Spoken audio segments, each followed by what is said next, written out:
Thanks for tuning in. This is Thomper B. Thompin. I'm here with Rick Weatherald, who's going to give you a full rundown of the upcoming Ironman race here in February 23rd. 23rd at NCCAR. So he's got all the information for you. And then right after that, we're going to jump straight into a single lap of the track to give you a nice preview. And I'll throw in some commentary too on just like the track and how it's taking shape and everything. So thanks for watching. 6 hours of NCCAR. We're looking at February 23rd. That's a Sunday. Hopefully weather looks good. We're out riding today and it started pretty cold, but when we got around what would be race time, 10 a.m., it was pretty warm. I think Cody, we were sweating by the end of the lap we just did. So lap is looking like about 10 miles. We're thinking a kind of a mid-high 30-minute lap time. Right now we're in the field where parking and scoring and the start and the relay exchange for relay teams will happen all right here. So you don't need to worry about traveling too far. We do have RV hookups. The RV hookups are about, depending on where you park, 1,500 to 2,000 feet away from the exchange area, so you will have to kind of ride or walk or whatever back and forth. So the classes, we have A, B, C, and women solo, and then A, B, C, and women team, and we added this year a parent-child team. So father-son, father-daughter, if you got nephews or nieces that you want to ride with, we can do that too. No age limit on that. So we could have, I was actually bouncing around the idea of racing with my dad who's almost 70. So I'm 42, he's almost 70. We might do father-son class, we'll see. We got 65cc or bigger two-strokes, so that size bike or bigger, basically just not pit bikes, so the kids can come out and race too. Parents, just be responsible. Make sure you know that your kids are going to be out on course with C-class racers, A-class racers, everybody in between. We didn't have any problems last year, and we had a huge dichotomy in speed. The course is pretty safe, and you can see ahead. So race start will be at 10 a.m., 10 a.m. hard, because we got to be done by 4 p.m. and get everything done before it gets dark.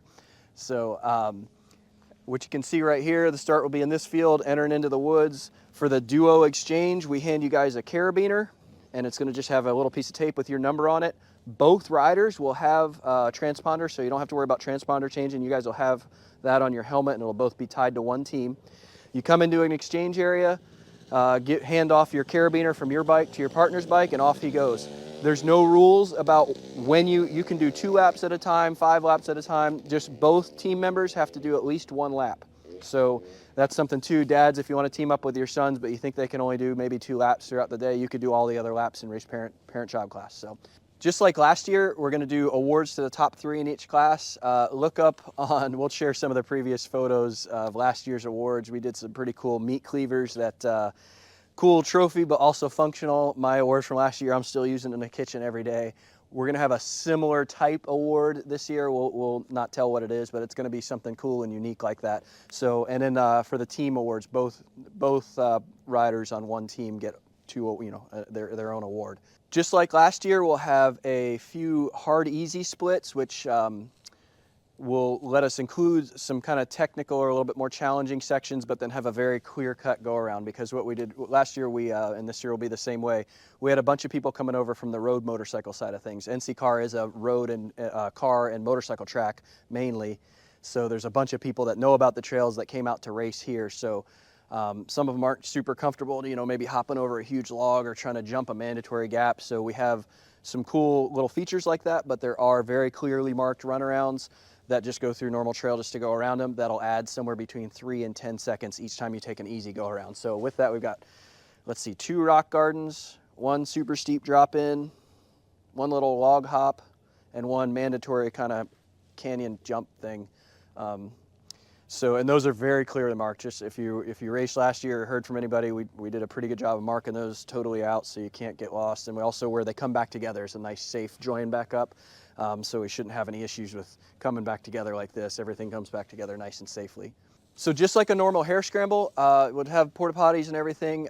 If you want to bring your RV, we do have Blackwater and Graywater dump as you exit the facility. If you want to get RV hookups, you're going to email me beforehand to reserve them, because we have a limited number of them. Pay attention to the either the Facebook page or the flyer to see when the gates will be open Saturday and Sunday, because we will have the gates closed in between those times. We, being a private facility like this and having their their insurance. Their NCCAR is a stickler for making sure that we have a gate attendant there every time people are coming in. So if you're gonna be coming in at 2 in the morning or something, kind of make some plans for that, because you won't be in until we actually open up Sunday morning.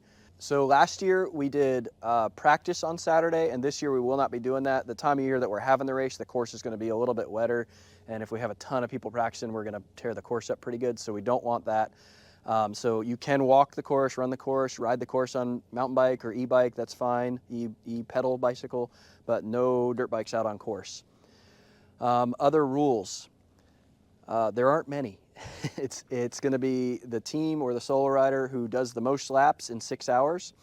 At 3:30 p.m. we won't let anybody else out on course, and your lap has to be done by 4:30 p.m. to count. So if you don't think you can finish a lap before 4:30, don't go out on that last lap, because it won't count. We need to get scoring done and results so we can get that stuff going. Start procedures, we'll just do a normal dead engine hare scramble start. Riders are going to be on their bikes, bikes off, flag drops, start your bike and go, just like most normal hare scrambles in this area. We'll line up A team first, then A solo, B team, B solo, and so on and so forth. Based on the registration and who we've got in the class, I'm going to stick that parent-child's class somewhere in the middle based on the speed. I don't want kids getting run over by overzealous front-of-the-pack C guys, and I also don't want them running up the back of getting the dads stuck behind some slower guys and causing some chaos there. So based on registration, we'll see where that parent-child class fits in. So one big thing that I was a little worried about last year, and everybody did a great job, it was trash, packing in, packing out. There will be trash cans, the blue trash can bins all over. They'll be next to the porta potties that are around here, and there'll also be a few, and there's a dumpster on your way out as well. So make sure anything you're dropping on the floor, anything you got taken in with you, it either goes out with you or goes in the trash can. Last year, you guys did an incredible job. I showed up Monday morning here after the race, and it was probably cleaner than it is right now. I couldn't believe how clean it was. There was not a speck of trash anywhere. There were a couple tear-offs on the ground where the solo pit was. Solo pit. If you're a solo rider, an Ironman rider, you can pit out of your truck if you want. There's going to be a controlled place where you will leave right before the relay exchange area and then come back in that area. Or if you want, we will have a designated pit area where you can put your stuff to be right next to the course.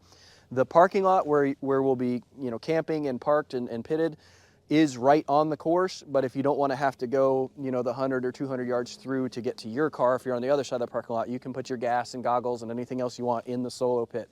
That's rider preference. That's up to you. Riding through the pit, I don't care if you're in the middle of a race or not. If you're in the pit, first gear, there's kids, other people walking around. Just be smart about that. Okay, so I am facing the exit right now. I'm going to show you what it's like when you drive in. So I'm going to do a UE. There's going to be a fountain on your left-hand side. Off in the distance there is the gate that you'll enter through. You'll pass by that red brick building. You'll drive in, and you're gonna basically just stay straight and end up on your left-hand side. So you're gonna pass on your right-hand side the NCCAR offices off to your right, and then off to your left. In this first large gravel parking lot, this is where you're going to see the RV hookups, and then you're going to keep proceeding forward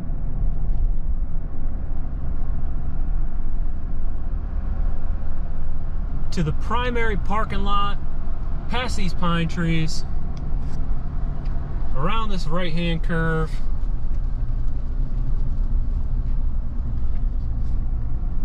You'll see the actual motorcycle car track is off here on the right-hand side. And then in here is where everyone will be parking. So this is where you'll set up. No RV hookups, electric or water or anything back here. This is also where the start's gonna be as you enter in the woods on the left-hand side. So this is just one big gravel loop. Plenty of parking for everybody. All right, I got about 10 minutes of a preview here for you. Here's the start, nice and wide, so you can kind of thin out a little bit and fall into single file. And then not too long and you get right into the single track.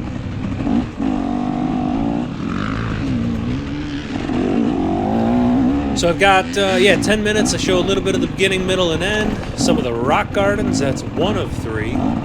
So I'm just following Rick's father.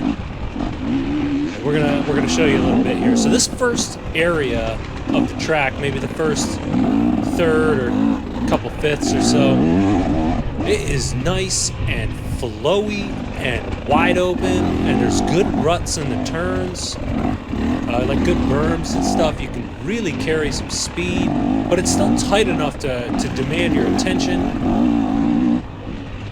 Small opportunities to pass here and there, but you're definitely going to have to be choosy, because those little saplings can jump out of nowhere and come grab you.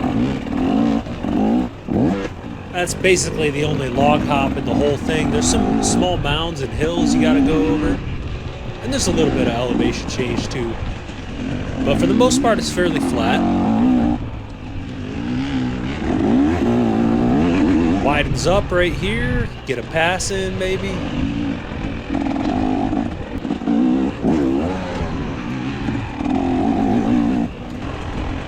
Really fun, challenging course. And this area too of the course, well, you can see there's been a fire back there recently that helped to thin things out a little bit, but it's nice and dry. The sun's getting down there, it's really drying the ground out, and I think this area just drains pretty good in general too. So even the wetter sections, there's tons of traction. Really good setup. A fair bit of pine needles this time of year, so those could be a little bit slippery.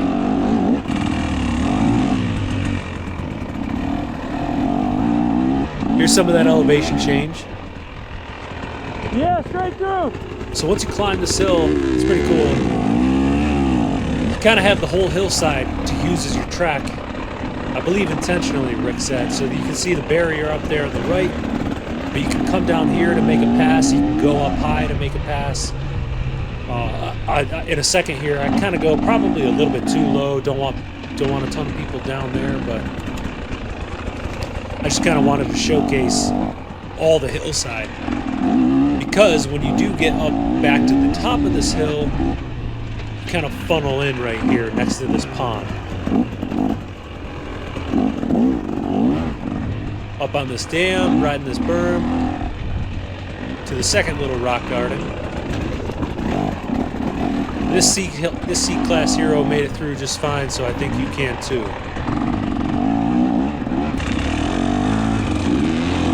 Then we get up into some of these spots where that red clay, that red dirt.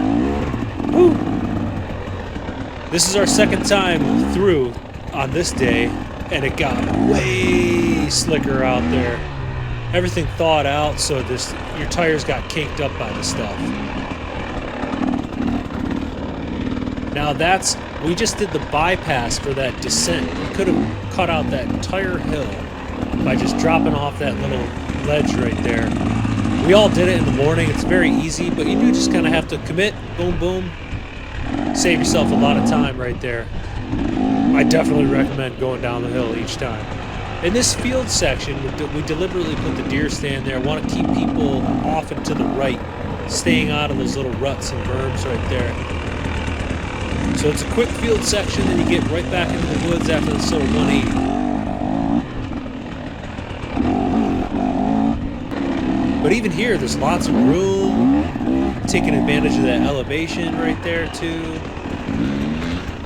Spices things up. There's some old ruts in there.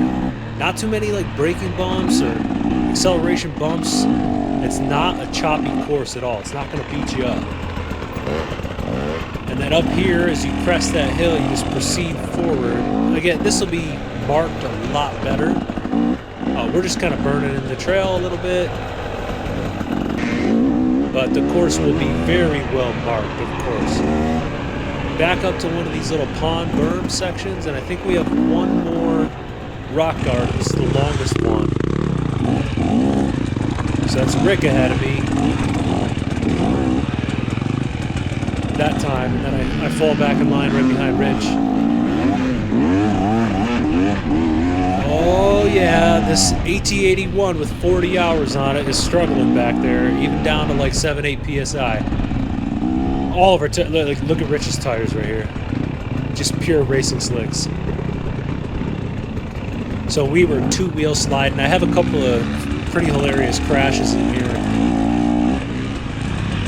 coming up. But Rick said if this stuff is just too bad, too slick, and too muddy, then they'll probably cut it out. Like this hill climb we were able to do right here, but if it's real sloppy out there, that's going to get pretty nasty on the 5th, 6th, 7th, 8th lap.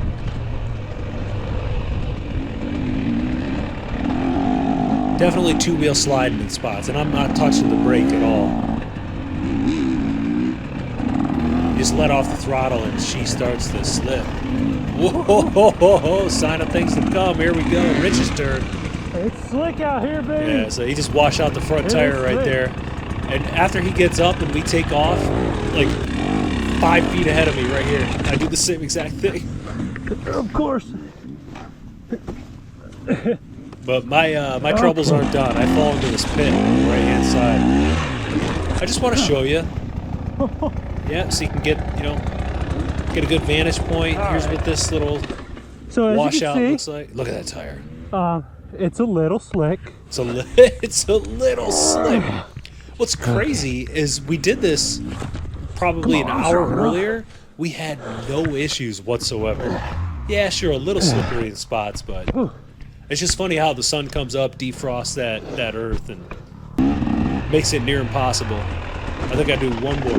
Okay, that's it for my little wipeouts, I promise. But yeah, these sections will be managed and cut out if needed. No clutch, that's just all wheel spin.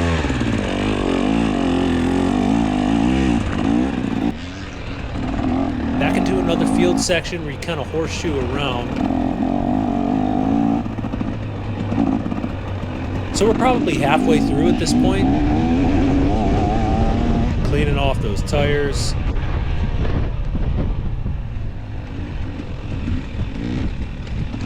Diving back into the woods.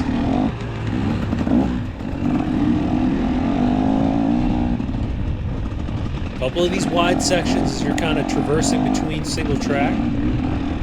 Great opportunities to sneak in a quick little pass here or there. Lots of these little mounds. Just fallen tree stumps and things. Upturned tree roots, you know what I mean. But like right here, right back to primo traction. Not too much sand either. Like I thought there was going to be a little bit more sand. There's not really much of that. And the dirt's got really good grip too. It's not like too loamy to where it's just going to pile up and wash out. Maybe a couple spots here and there, but not too bad. Yeah, so this course will not beat you up too bad. Now there's one spot through here, and I don't think this is quite it.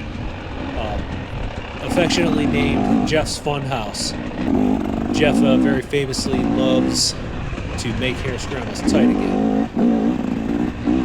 I think that's just because that's where he whoops all our butts.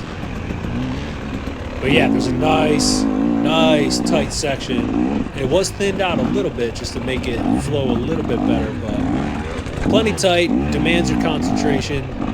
Really got to look for that wheel placement, swerving your bars through some spots.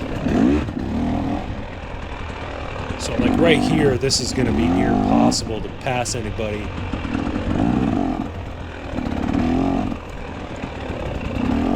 But it's good. Nice tight section right there. Although Jeff would say it needs to be tight. I don't want to cut my bars that much. Picks right back up. Back into some really fast flow. Keep in mind, I'm a C-class rider here, you know. UBs and A riders are going to flow through this stuff real quick. So towards the end of the lap, you got this nice, like, kind of a fire road section. Great opportunity to make some passes, maybe put a gap on somebody. But there are those huge puddles that you kind of got to be aware of. So be prepared to lift that front end.